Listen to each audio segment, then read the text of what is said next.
Selamat siang teman-teman semua. Baiklah, kali ini saya akan coba membahas tentang jual beli ya. Yang akan saya bahas kali ini adalah jual beli online. Yang dimana jual beli online sendiri ini yang sering kita alami, dan yang akan saya bahas ini adalah jual beli online lewat media Facebook. Dimana memang kadang-kadang dan sering terjadi ini banyak penjual yang mungkin ribet atau ruwet, ataupun pembelinya yang ribet atau ruwet. Nah, contohnya seperti ini. Misalkan ada penjual yang di postingannya tidak mencantumkan harga, hanya mencantumkan nomor HP. Nah, ini kadang ada yang protes. Misalkan, ini niat jualan apa enggak? Kenapa enggak dicantumkan harganya, nggak cantumkan alamatnya. Nah, sebenarnya ini kalau saya bilang ini yang ruwet ini pembelinya. Nah, kalau memang Anda tidak suka dengan postingan tersebut karena rincian atau keterangannya tidak detail, ya sudah diabaikan saja, silahkan cari yang lainnya. Toh yang jualan barang yang serupa atau makanan yang serupa kan banyak, bukan itu saja. Jadi kenapa Anda harus pusing? Sebetulnya yang ribet itu Anda sendiri. Nah, ada juga yang penjualnya yang ribet. Ya, misalkan contohnya ada pembeli nanya, terus misalkan diabaikan atau jawab, tapi jawabnya nggak, ini kayak ketus gitu loh. Nah, ini kan menurut saya nggak pas juga. Jadi di sini ya saya nggak membela penjual ataupun pembeli, tapi saya hanya berbagi pengalaman saja bagaimana seharusnya yang baik itu. Ini menurut versi saya, jual beli yang baik itu seperti apa ya, kita saling menghargai saja ya. Kalau misalkan teman-teman misalkan suka dengan penjual yang memberikan keterangan secara detail, ya silahkan Anda cari saja yang sesuai dengan kemauan Anda. Jadi silahkan, di situ kan banyak di postingan itu kan banyak sekali, mungkin pedagang-pedagang yang memposting dagangannya itu kan banyak sekali. Ada yang mencantumkan atau memberikan keterangan secara lengkap dan detail semuanya, mulai daftar harga, spesifikasi barang, ataupun yang lain-lain dijelaskan secara detail. Nah, pilih saja yang seperti itu yang sesuai dengan keinginan Anda. Nah, jika ada yang tidak sesuai dengan keinginan Anda, ya diabaikan saja, nggak usah diurusin gitu aja kan. Nah, terus kadang-kadang ada juga pembeli yang menurut saya memang agak repot ya.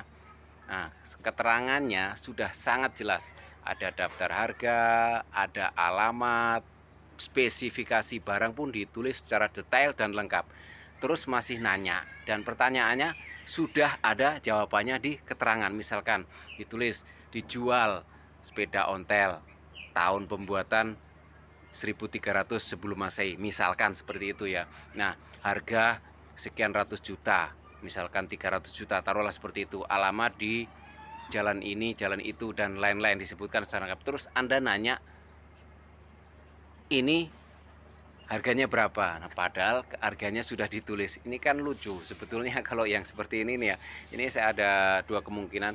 Mungkin dia hanya bertujuan istilahnya meng-up postingan tersebut biar terus naik, atau mungkin kemungkinan yang kedua, dia hanya iseng atau tidak niat beli. Karena kalau dia niat beli, sebetulnya kalau memang pembeli yang serius beli, niatnya pengen beli, itu cukup misalkan dia yakin barang tersebut yang dijual ada di kota, misalkan kita di kota Timika begini, ada di kota Timika, cukup dengan nomor HP saja. Sebetulnya dari nomor HP tersebut kita sudah bisa nanya alamatnya, nanya harganya, dan kita bisa pantau langsung. Dan itu saya yakin lebih bagus dan lebih aman buat Anda daripada hanya mungkin ya sekedar nanya-nanya. Misalkan nanya, ini barangnya masih bagus nggak, misalkan motor ya, kondisi mesinnya seperti apa. Nah, kalau menurut saya namanya pedagang ya, walaupun mungkin barang dagangannya nggak bagus, tapi kebanyakan pasti dia bilang bagus. Itu yang saya tahu ya. Jadi lebih bagusnya ya Anda lihat sendiri biar bisa memastikan apakah bagus, benar-benar bagus, atau memang tidak bagus.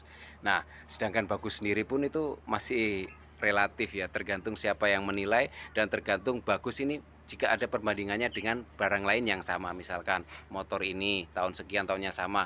Nah, yang motor ini bisa dibilang bagus karena ada yang lebih jelek seperti itu. Nah, kalau misalkan Anda misalkan mau barang yang bagus sekali, sangat bagus, tidak ada cacatnya, ya jangan beli barang bekas, beli barang di dealer, misalkan motor, atau beli misalkan freezer apa di toko, sudah pasti dijamin bagus, tidak ada minusnya. Tapi kalau namanya barang bekas dimanapun tetap, walaupun mungkin hanya sekian persen, tetap ada minusnya.